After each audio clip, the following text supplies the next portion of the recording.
आप सभी को पुनः स्वागत है लाइव स्टडी लाइफ टाइम पर। और आज हम देखने जा रहे हैं आपके बीए पर थर्ड ईयर के अंदर आपके पॉलिटिकल साइंस का पेपर होता है पाश्चात्य प्रतिनिधि राजनीतिक विचारक।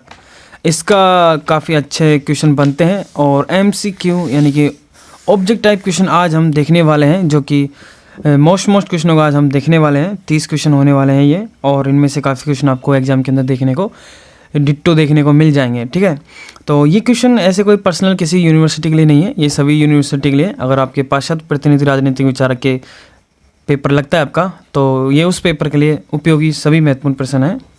पुनः बता दूं, बीए पर थर्ड ईयर के विद्यार्थियों के लिए तो ये क्लास मोस्ट से भी मोस्ट इंपॉर्टेंट है, तो वो तो इस क्लास को मिस बिल्कुल भी ना करे और बिना स्किप करे ये सभी प्रश्नों को एक बार जरूर देख ले। ऑब्जेक्ट टाइप क्वेश्चन है, एक बार देखने के बाद आपको आसानी से याद हो जाएंगे। चलिए पहला प्रश्न देखते हैं।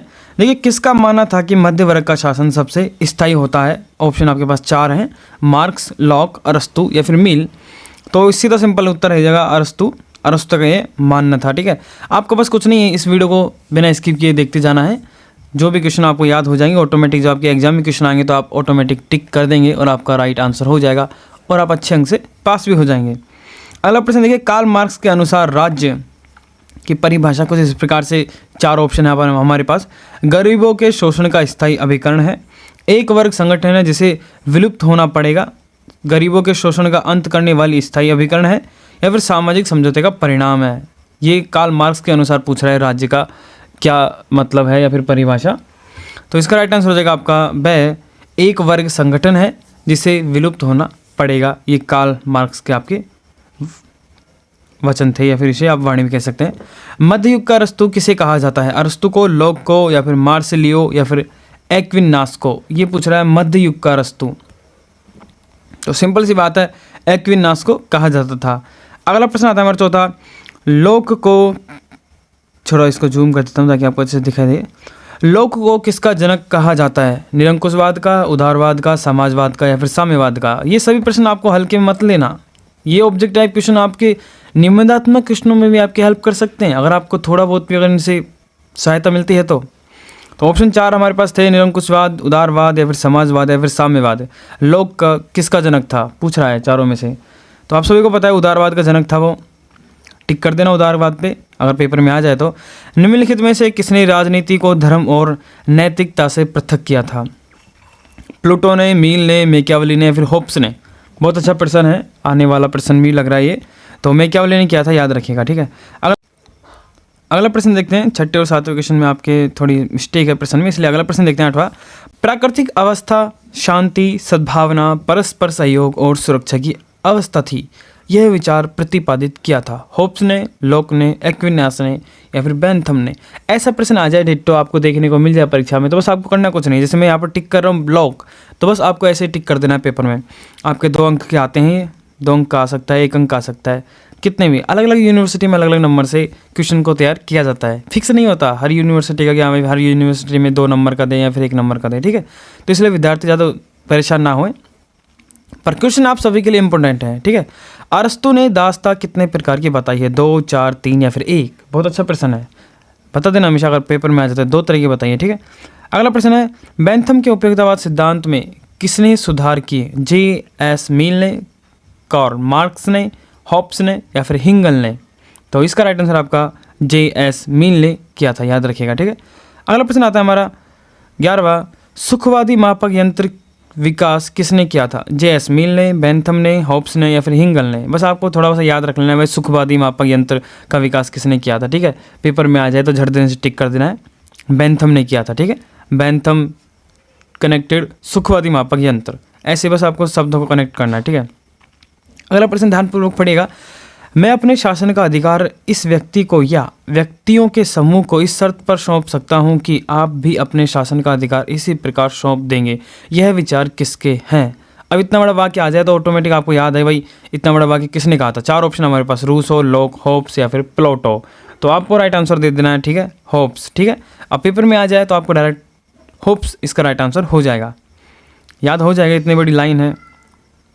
अगला प्रश्न आता है हमारा, यह विचार किसने व्यक्त किया कि अपनी संपत्ति छीनने वाले की अपेक्षा एक व्यक्ति अपने पिता के त्योहार को हत्यारे को अधिक सुगमता से क्षमा कर देता है? मैकियावेली, होब्स, बेंथम, या फिर मार्क्स ने? यह विचार किसका था?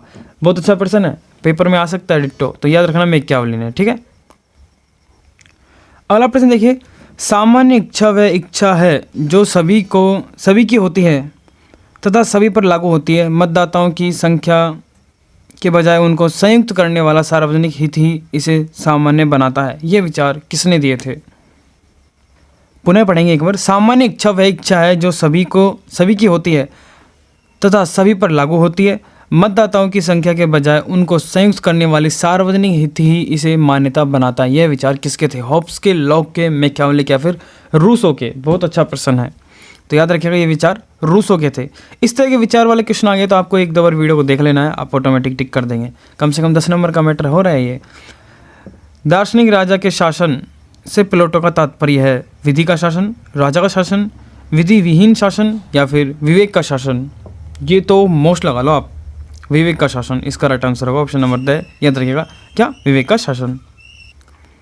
अगला प्रश्न देखिए, एक्विनास ने कानूनों का वर्गीकरण किया है 4 श्रेणियों में, 1 श्रेणी, 2 श्रेणी, उपरोक्त में से कोई नहीं। बहुत अच्छा प्रश्न है, ये सभी प्रश्न बहुत अच्छे दे रखे हैं, इसके अंदर छाट के 4 श्रेणियों में किया था, याद रखिएगा, ठीक है।